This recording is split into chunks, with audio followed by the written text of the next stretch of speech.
अस्सलामुअलैकुम नाज़रीन, क्या हाल चाल है आप सबके? ठीक हैं, खैरियत से हैं, मज़े में होंगे। सबसे पहले तो welcome to another vlog.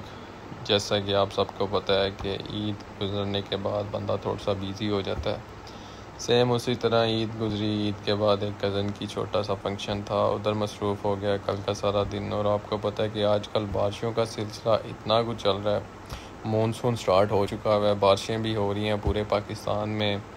Karachi की सूरत हाल बहुत शदीद किस्म की जो है वो बुरी सूरत हाल है। अफसोस होता है जिन लोगों का कराची जाने का एक्सपीरियंस हुआ है उनको तो आइडिया है इस बात का। मुझे ख़ुद फ़िज़िकली मैं गया था, को 1.5 साल कराची रह के और मुझे पता है कि कराची की सूरत हाल स्पेशली क्या होती है कि यार बता नहीं सकते बंदा कि क्या वहाँ की कितनी कोई खौफनाक सूरत हाल होती है जब बारिशें होती हैं।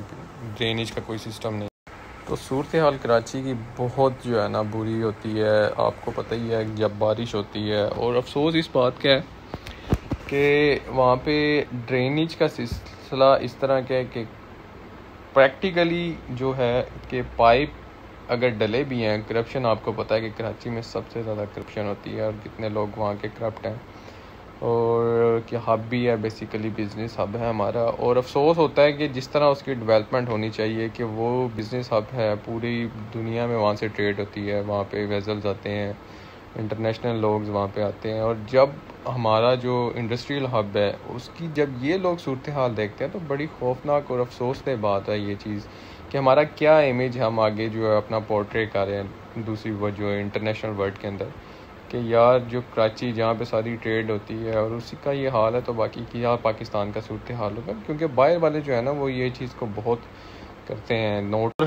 जो बात है कि हमारे जो अब जो फॉरेन मिनिस्टर हैं, अल्लाह आपका भला करे, वो भी कराची के हैं और उनके जो वालिद साहब थे वो भी प्रेसिडेंट ऑफ पाकिस्तान रह चुके हुए हैं। और उनको मिस्टर 10% भी बोला जाता रहा है क्योंकि वो कहते थे कि जो भी जिसने कोई काम करवाना है तो आप अपना हिस्सा दें और काम हो जाए। और वैसे सूरत हाल कराची की ये है कि कराची से अगर आप बाहर निकलें हैदराबाद और इसके नेटिव जो टाउन सिटीज़ हैं उधर जाएं तो उधर की सूरत हाल इससे भी ज़्यादा खौफनाक है।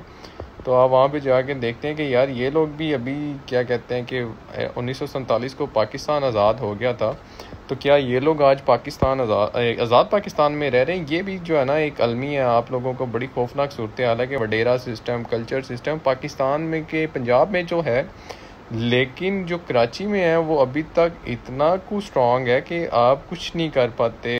उसकी छोटी सी आपको एग्जांपल देता हूँ कि आपको उम्मे रबाब का केस याद होगा कि किस तरह वो हमारी कौम की बेटी कितना टाइम वो अपने जो है जो वालिद साहब और दीगर उनके जो लवाहिकीन के लिए वो नंगे पाँव जाके हमारी जो वो केस लड़ती रही है और उतना वो हाईलाइट करती रही है इन चीज़ों को, इंसाफ को कितना हाईलाइट करती रही है। और अब जाके उसको कहीं पे उसका इंसाफ मिला और उसके पीछे जो उसकी स्ट्रगल थी तो वो एक चीज़ बता रही थी कि हम अभी तक एक्चुअली कहाँ पे स्टैंड कर रहे हैं। पाकिस्तान जो इट्सेल्फ जो एक इस्लामी रियासत है, इस्लामी जमहूरिया पाकिस्तान जिसका नाम है, जो जस्ट इस बेस के ऊपर उसको आज़ाद हमने करवाया था, हमारे जो बुज़ुर्गों ने करवाया था कि जी यहाँ पे हम प्रॉपर हमें आज़ादी होगी, हर तरह से हर चीज़ का ख्याल रखा जाएगा, मिनॉरिटीज़ को आज़ादी होगी। तो आज़ादी तो हम लोगों ने हासिल कर ली। कि एक मेरा यहाँ पे सवाल है आप सबसे कि आप लोग मुझे बताएं कि ख़ुद से बल्कि अपने आप से सवाल करें कि क्या हम लोग आज़ाद हैं? क्या हम लोग जो है उन सारी आज़ादी उस ग़ुलामी, ज़हनी ग़ुलामी से बाहर निकल आ चुके हैं क्या कि या अभी भी हम ग़ुलाम हैं? यार हम लोग कहते हैं कि हमारा सिस्टम नहीं ठीक। अफसोस इस बात का होता है कि हम लोग खुद नहीं ठीक। आप लोग अपना एहतसाब करें ना कि सबसे पहले इंसान कहते हैं कि किसी को तब बुरा के जब उसके अंदर से अपनी तमाम बुराइयां ख़त्म हो जाए। तो क्या किसी को हम किसी के ऊपर फिंगर पॉइंट आउट करने से पहले क्या हमारा ज़मीर इसकी हमें इजाज़त देता है कि हम लोग जो हैं ठीक हैं, मैं किसी को पॉइंट आउट कर सकता हूँ?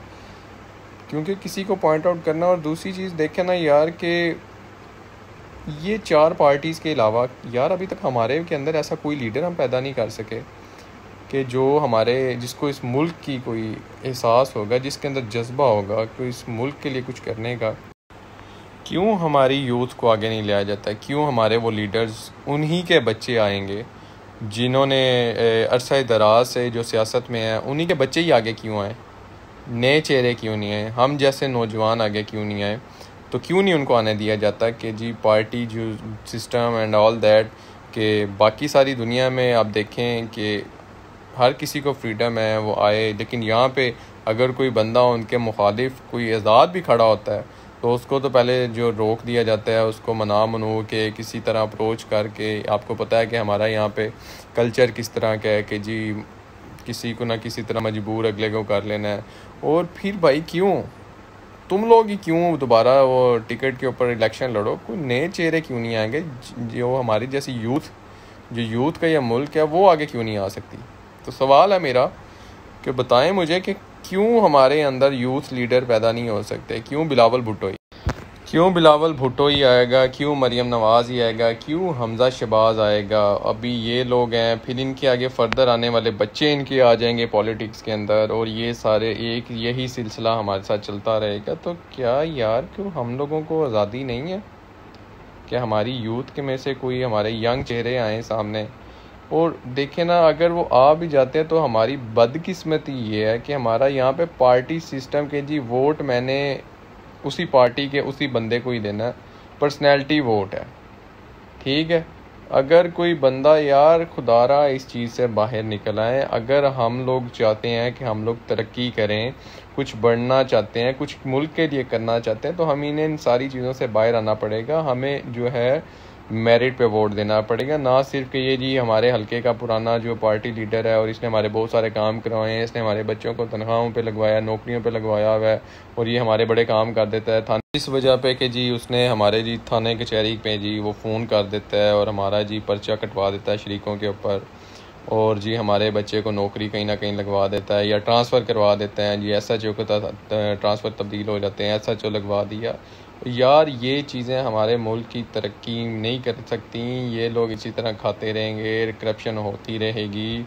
इसलिए हमें सबसे पहले ख़ुद को ठीक करना पड़ेगा, ख़ुद को इन सारी चीज़ों, ये जो जंजीरें हैं इनको तोड़ के बाहर आना पड़ेगा, फिर जाके इस मुल्क की जो है ना तकदीर बदलेगी, और जो है सूरत हाल बेहतर होगी। तो कहने की मकसद ये है कि हर बंदे को अपनी हद तक अपने आप को ठीक करना पड़ेगा। हम कहते हैं ना कि कोई वो मुआवजा होगा, लेकिन उस मुआवजे के लिए हम अपने आप को तैयार करें, ख़ुद उन गलतियों से इज्तनाब करें जिनको जानते हुए भी पता कि गलत काम है, और जो अल्लाह ताला से दुआ करें, क्योंकि दुआओं के ज़रिए हम लोग कहते हैं ना कि हम क्या कर सकते हैं, हमारे हाथ में कुछ नहीं है, तो हमारे हाथ में सब कुछ है। दुआएं करें अल्लाह ताला से कि वो हमारे मुल्क पे रहम करे और हमारी जो है ना तकदीर बदलें, क्योंकि अल्लाह ताला तो सब कुछ हर चीज़ के मालिक हैं, कादिर हैं। तो अपना ख्याल रखिएगा। मैक व्लॉग को इसी तरह लाइक, सब्सक्राइब और वीडियो को अपने दोस्तों के साथ शेयर करते रहिएगा। अपना ख्याल रखिएगा। मुझे दीजिएगा इजाज़त। अल्लाह हाफिज़।